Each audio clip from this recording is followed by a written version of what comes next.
여러분 구독과 좋아요는 사랑입니다. 안녕하세요. 의사 출신 기자 동아일 미진한 의학정 기자입니다. 심장을 더 건강하게 이번에는요 바로 심장 질환이 있는 환자가 가장 많이 질문하는 것을 위주로 만들어 봤습니다. 바로 심장 질환자가 위내시경 받을 때, 그 다음에 치과 치료를 받을 때 과연 먹는 약을 어떻게 해야 될지 그런 걸 중심으로 만들어 봤습니다. 오늘도 대한심장학회에서 전문가 두 분을 모셨습니다. 구독과 좋아요 꼭 눌러주시고요. 바로 시작하도록 하겠습니다. 안녕하세요. 안녕하세요. 네, 오늘 두 분을 모셨습니다. 소개 부탁드리겠습니다. 안녕하세요. 연세대학교 심장내과에서 일하고 있는 심지영입니다.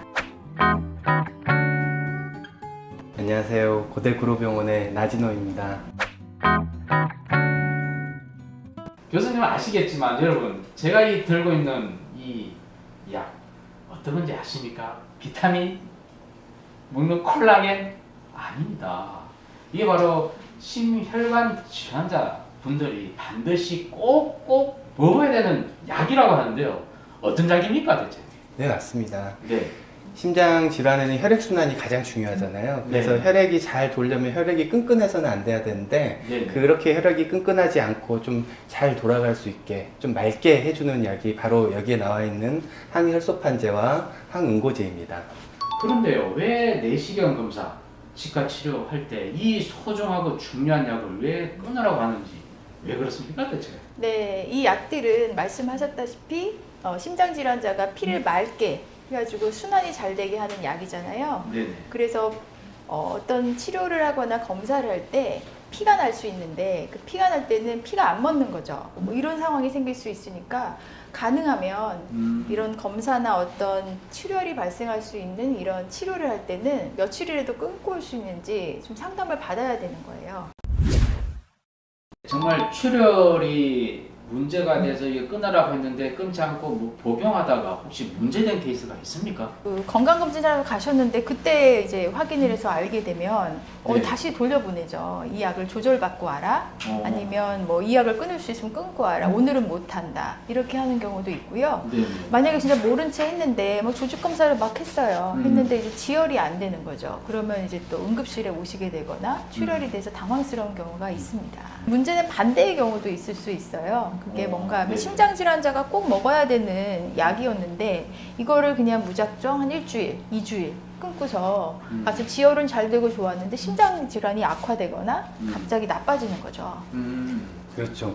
야. 이 약만 끊어야 되는데요. 네. 이 약뿐만이 아니라 다른 심장약을 같이 복용을 하잖아요. 보통 뭐 혈압약이라든가 심보호제라든가 이런 거를 같이 먹게 되는데 그런 약들을 한꺼번에 끊어버리면 이 환자가 갑자기 질환이 악화되는 경우가 있습니다. 자, 여러분, 진짜 헷갈리지 않습니까? 아니, 끊으라 해서 끊었는데 끊는다고 또 문제가 되고 또 안 끊으면 안 끊는다고 또 문제가 되고 야, 이거 굉장히 헷갈리는데요. 자, 그래서 우리가 준비하지 않았습니까? 어떨 때 중단해야 되고 또 어떨 때 중단하면 안 되는지 그런 것들에서 알아보는 시간을 갖도록 하겠는데 먼저 우리 판넬 부자에게 직접 준비를 하셨다고요?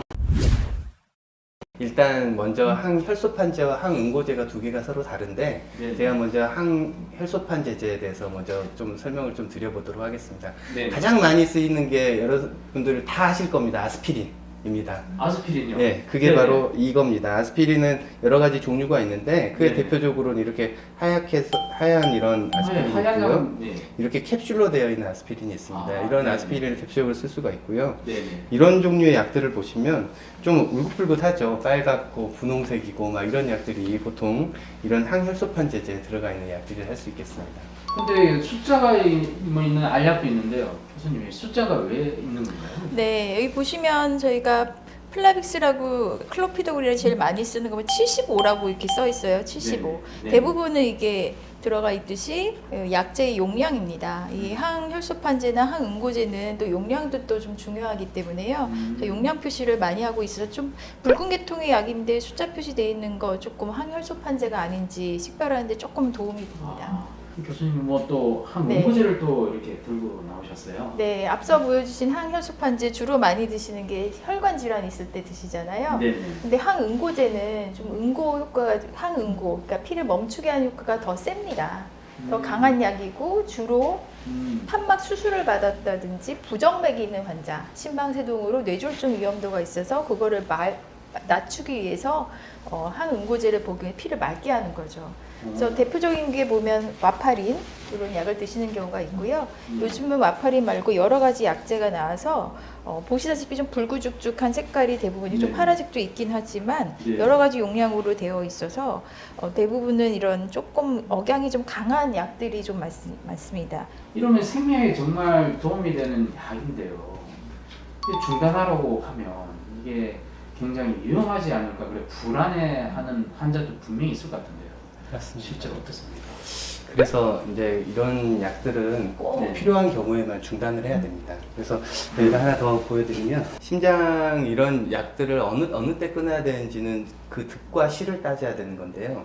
우리가 이런 피를 맑게 하는 약을 썼을 때 그 득은 피가 잘 묽게 이렇게 잘 흐를 수 있게 만들어주고 또 안에서 쓸데없이 이렇게 피의 혈전 같은 것들이 생겨서 이런 뇌졸중 같은 거를 막아주는 그런 역할을 하게 됩니다. 어떤 경우는 이 약제를 중단해서는 안 되는 그런 경우도 있다고 하지 네, 않습니까? 네, 약제를 중단해서는 안 되는 경우와 또 중단을 준비를 하셨네요. 해도 되는 경우 이렇게 나눠볼 수 있습니다. 우와. 앞서 보여주셨듯이 두 마리 토끼를 다 잡아야 되는 거잖아요. 네네. 항혈소판제, 항응고제 복용이 중단됐을 때 위험한 것도 적어야 되고 네네. 또 출혈이 되는 어떤 치료를 받을 때 피도 잘 지혈이 돼야 되고 이렇기 때문에 근데 심장질환 면에서 이 약을 지금 당장 줄이거나 끊으면 혈전이 생길 위험이 생기는 경우가 있습니다. 아. 이 심혈관 혈전 위험, 고위험 어떤 환자인가요? 이런 경우는 정말 주치의랑 상의를 하고 내가 꼭 이 지금 내시경 검사나 치과 치료가 지금 반드시 필요한 검사가 아니라면 그 검사나 치료를 미뤄야죠. 어떤 경우에 해당되나 하면 최근 심근경색 또는 스텐트 삽입술 이런 시술을 받은 다음에 6개월 이내 이런 환자들은 이 약이 좀 안 들어가면은 네네. 좀 갑자기 위험해질 수가 있어요. 아, 그래서 네네. 주치의나 그다음에 의사 선생님이랑 문의하시면 다 어떤 식으로 하라고 이야기를 해주실 거거든요. 그래서 네. 아 내가 고위험인지 잘 모르겠다 음. 이런 상황도 우리 대략은 그 퇴원하실 때 안내를 해드리지만 그래도 고위험인 경우는 알고 계셔야 됩니다. 환자들이 이제 먹는 약을 이제 중단할 경우가 아까 내시경 검사나 뭐 치과 치료 검사라고 제가 얘기를 했는데요. 구체적으로 어떤 치과 치료인지, 어떤 검사인지 이거 좀 설명 좀 부탁드리겠습니다. 네, 맞습니다. 그 치과 치료라고 하면은 이제 뭐 발치를 제일 먼저 떠올리는데요. 이빨을 3개 이상 뽑아야 된다든가 아니면 피가 많이 날 것으로 예상되는 치과 시술을 받는 경우에는 그럴 때는 약을 끊을 수 있겠습니다. 또한 내시경에 있어서도 마찬가지인데요. 그냥 위내시경이나 대장내시경 검사만 하는 건 아무런 약을 끊을 필요가 없겠고요. 검사를 하면서 봤더니 무슨 폴립 같은 용종이 있다든지 아니면 무슨 조직 검사를 해야 되는 부분이 있어서 그쪽에 조직 검사를 위해서 살을 떼낸다든지 아니면 용종을 잘라낸다든지 할 때는 또 안에서 피가 많이 날 수 있잖아요. 그런 게 예상이 될 때는 약을 좀 끊고 들어가야 되는 그런 경우가 있겠습니다. 약 끊을 때 그 약 끊는 그 기간 여기 또 궁금하실 것 같은데요. 그 기간이 어느 정도 될까요? 이거는 이제 약마다 조금 끊는 그 기간이 조금 다를 수 있는데요. 여기 보시면 알겠지만 우리가 보통 아스피린이라고 하는 약을 먹을 때는 아스피린은 보통 한 일주일 정도 끊으라고 권유를 하고 있습니다. 그리고 그 클로피도그렐이나 다른 종류의 약들은 보통 한 5일이라고 생각하시면 되고요. 최근에 나온 노악이라고 불리는 새로운 항응고판, 응고제제, 여기 끝에 있는 오른쪽 약들이 되겠는데 이런 약들 같은 경우에는 하루나 이틀 정도면 충분히 그 약효가 사라지기 때문에 그 전에만 끊으면 되겠습니다. 저는 강조하고 싶은 게 여기 보시다 보면 5일에서 7일 그다음에 다 좀 기간이 좀 다르지 않습니까? 네. 그래서 내시경 검사를 하는 뭐 검진센터나 소화기내과 선생님 그리고 치과 선생님들 이 기간에 대해서 다 약제마다 조금 다르기 때문에 제일 안전하게 우리는 일주일 또는 2주일 끊고 와라 이렇게 얘기하시는 경우가 덜어 있거든요. 네. 근데 그런 경우에는 이 약은 시술 전일, 시술 당일에만 끊으면 약효가 사라지는데 그 앞에 일주 뭐 이 정도가 이제 혈전이 발생될 위험도가 또 노출이 되다 보니까 네. 또 위험해지는 경우가 생겨서 쓸데없이 위험해지는 경우가 생겨서 그거는 정말 아니다. 네. 우리 한 진짜 이틀만 안 드시면 된다 이렇게 강조를 하고 싶습니다. 자, 이상으로 항혈소판제, 또 항응고제 또 종류와 또 치과 치료나 내시경 검사 받을 때 언제쯤 중단해야 되는지, 또 중단하면 안 되는 환자의 경우 어떤 환자들이 있는지에 대해서 알아봤는데요. 여러분 도움이 되셨으면요, 자, 구독과 좋아요를 꼭 눌러주시고요. 다음 시간에 또 뵙도록 하겠습니다. 감사합니다.